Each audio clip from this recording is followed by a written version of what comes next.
Halo Bapak Ibu, saudara-saudari sekalian, bersama saya lagi Chandra Teja dari channel Kristen Ngakunya, channel yang membahas kekristenan yang murni, terbebas dari klinik dan pemahaman yang melenceng. Bagi Anda yang belum subscribe channel saya, silahkan subscribe channel saya, tekan loncengnya agar Anda dapat notifikasi setiap kali saya mengupload video-video saya. Oke, pada kesempatan kali ini saya akan membahas sebuah topik yang menarik sekaligus bisa jadi kontroversi. Tapi ini adalah suatu fenomena atau sebut saja sebagai suatu kenyataan yang memang kita temukan di dunia nyata. Apa itu? Pendeta serigala berbulu domba. Keras banget Pak judulnya. Iya, ini sekaligus khotbah untuk diri saya sendiri gitu ya. Jadi begini, tentu setiap orang mau dirinya sukses gitu ya. Siapa sih orang yang hidup di dunia nggak mau sukses gitu. Tetapi sukses itu apa dulu gitu ya. Kalau sukses itu Anda ukur dengan banyaknya uang di rekening Anda, nah itu bisa menjadi sesuatu jerat, ya. Karena Anda bisa punya pikiran bahwa disitulah letak kebahagiaan Anda, gitu ya. Tetapi justru kesuksesan dalam bentuk itu akan membawa bencana dan malapetaka. Saya bukan bicara bahwa orang Kristen tidak boleh kaya ya. Saya sudah sering khotbahkan bahwa tidak salah kalau orang Kristen itu jadi kaya, apalagi dia pekerja keras, bisnisnya bagus, tidak tipu sana tipu sini, dan dia diberkati luar biasa dan dia kaya, itu oke.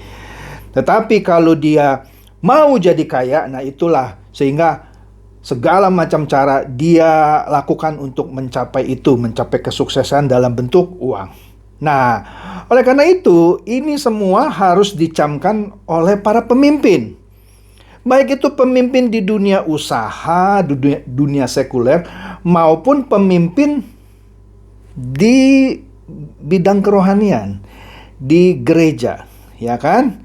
Karena sukses dalam bentuk tadi gitu ya, uang, nama besar, dan segala macam itu bisa menjadi lubang perangkap yang siap menjerat Anda, ya.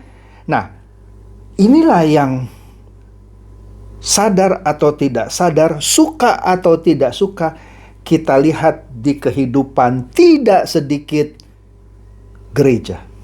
Mohon maaf, saya berani mengatakan ini karena saya sendiri juga seorang pendeta, tetapi tidak ada maksud saya untuk menjelek-jelekan gereja lain. Saya tidak akan sebut nama, saya tidak akan sebut nama gereja, saya tidak akan sebut nama pendetanya. Sekali lagi saya katakan ini juga untuk diri saya sendiri gitu ya. Nah, jadi kalau kita lihat di kehidupan gereja, kita lihat di Amerika saja dulu deh ya, jangan lihat di Indonesia gitu ya. Di Indonesia sebenarnya nggak beda banyak gitu ya. Nah, di situ kita lihat misalnya kehidupan pendeta-pendeta di Amerika Serikat gitu ya, yang punya penghasilan yang hebat, miliatan. Miliatan. Padahal dia nggak punya bisnis gitu. Dia cuman punya gereja, tapi punya harta miliatan. Bisa punya private jet, bisa punya mobil mewah, bisa punya mansion, dan lain-lain. Ya, gaya kehidupannya bisa mengalahkan gaya kehidupan sultan, gaya kehidupan kaisar. Wih, ya. Ada yang punya kandang anjing pakai AC, ya. Wih, toiletnya dari metal yang berlapiskan emas. Wih dah, pokoknya luar biasa ya. Ini tentu akan membuat jemaatnya yang taat gitu ya, yang tidak hitung-hitungan memberikan persembahan, tapi justru ya mereka memberi dengan ketulusan dan hidup dalam keadaan yang pas-pasan, tetapi gembala sidangnya, pendetanya gitu ya, hidup dalam kemewahan yang tadi mengalahkan kehidupan sultan bahkan kaisar ya. Jadi pengorbanan para jemaat ini selama ini cuman dimanfaatkan untuk membiayai gaya hidup para pendeta ini yang waduh, borosnya keterlaluan ya. Sehingga pernah saya dengar orang yang berkata bahwa saya tidak akan percaya sama pendeta, khususnya kalau khotbah dia pakai jam Rolex. Untung saya belum punya jam Rolex gitu. Walaupun kalau saya berbisnis dan bisa punya jam Rolex, kalau saya pakai, ya nggak salah loh. Orang saya kan tidak makan gaji dari gereja ya. Saya bisnis sendiri. Tapi karena orang itu bicara seperti itu, saya nggak akan beli Rolex gitu ya. Saya beli merek lain gitu. Oke. Ada juga, saya tidak akan ke gereja kalau pendetanya pakai jam tangan Richard Miles. Yang miliatan itu gitu ya. Astaga. Saya nggak akan beli juga deh itu jam tangan ya. Saya beli jam tangan yang lain aja deh ya. Nah, sekitar 25 tahun yang lalu. 25 tahun yang lalu. Pernah ada seorang teman yang mau mengundang seorang pendeta besar. Nggak usah saya sebut lah namanya.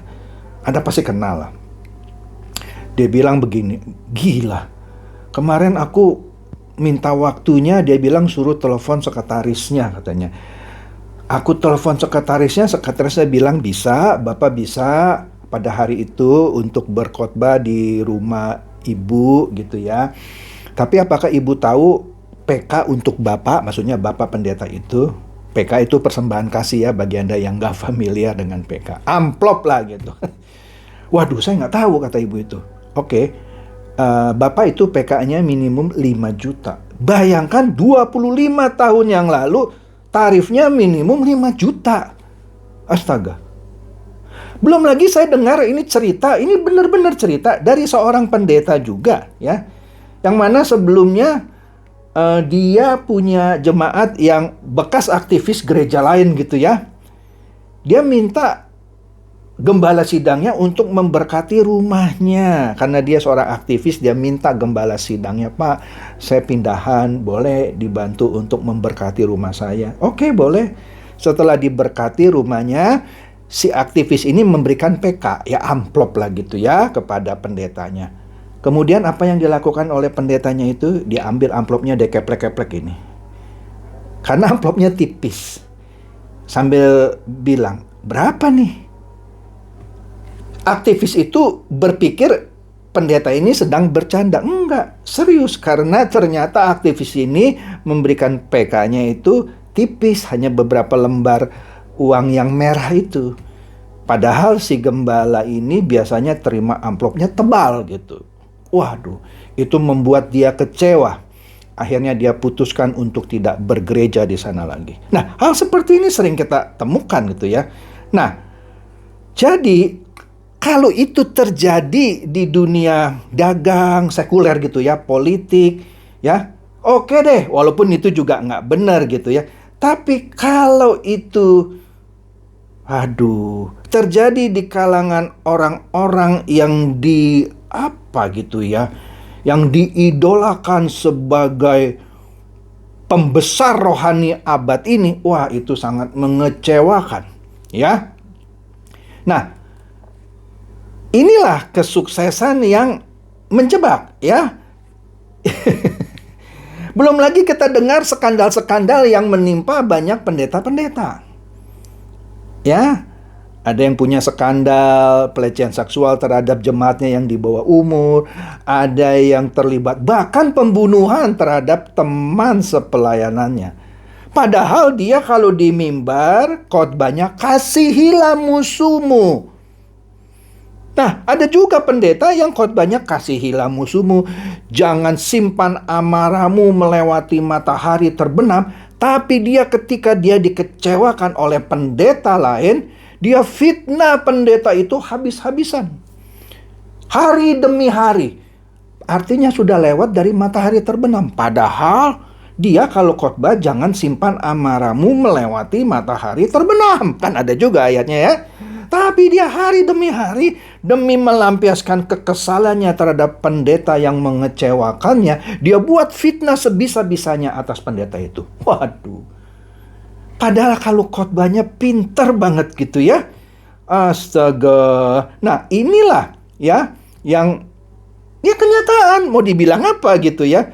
Belum lagi para pendeta, apalagi pendeta yang bisa denominasinya sama, apalagi denominasinya beda. Saling menjatuhkan. Dia, wah itu sesat, dia ngajarinnya begini. Nggak begitu. Kemudian terus saja dibuat supaya pendeta itu hancur. Supaya pendeta itu dimusuhi. Nah, itu. Padahal mereka harusnya pembesar-pembesar rohani yang meneladani kehidupan Tuhan Yesus yang tidak demikian. Astaga, tapi dia tidak mempraktekannya, ya. Nah, ini dia yang membuat kita jadi miris gitu, ya. Nah, apalagi jika motivasi orang ini, pendeta ini maksudnya, dari awal sudah keliru. Seperti halnya orang motivasi menjadi pegawai negeri. Kenapa kamu mau jadi pegawai negeri? Kenapa kamu nggak mau jadi pegawai swasta misalnya? Ada orang ini serius. Ya saya mau jadi pegawai negeri yang kerjanya enteng tapi bisa dapat sabetan kiri kanan besar. Kalau di swasta susah itu. Kalau pegawai negeri bisa gitu. Artinya motivasi dia jadi pegawai negeri salah. Begitu juga kalau dia motivasi jadi pendeta karena bisnis Yesus, maksudnya jualan Yesus, itu adalah bisnis yang tidak ada resesinya. Justru ketika resesi, jemaat ditakut-takuti untuk memberi lebih besar lagi untuk diberkati. Padahal ketika jemaat memberi lebih besar lagi, uangnya buat dia pribadi. Nah, inilah bisnis yang tidak ada resesinya. Low risk tapi high return. Biasanya kan low risk, low return ya. Ini bisnis jualan Yesus, low risk, high return. Resikonya kecil, untungnya luar biasa besar. Karena cuma jualan nama Yesus gitu ya. Astaga. Akibatnya apa? Nah, akibatnya, nah inilah dia. Nabi Yehezkiel pernah mengingatkan bahwa kepemimpinan yang sukses atau yang kuat tidak dengan sendirinya menjamin kepemimpinan yang baik.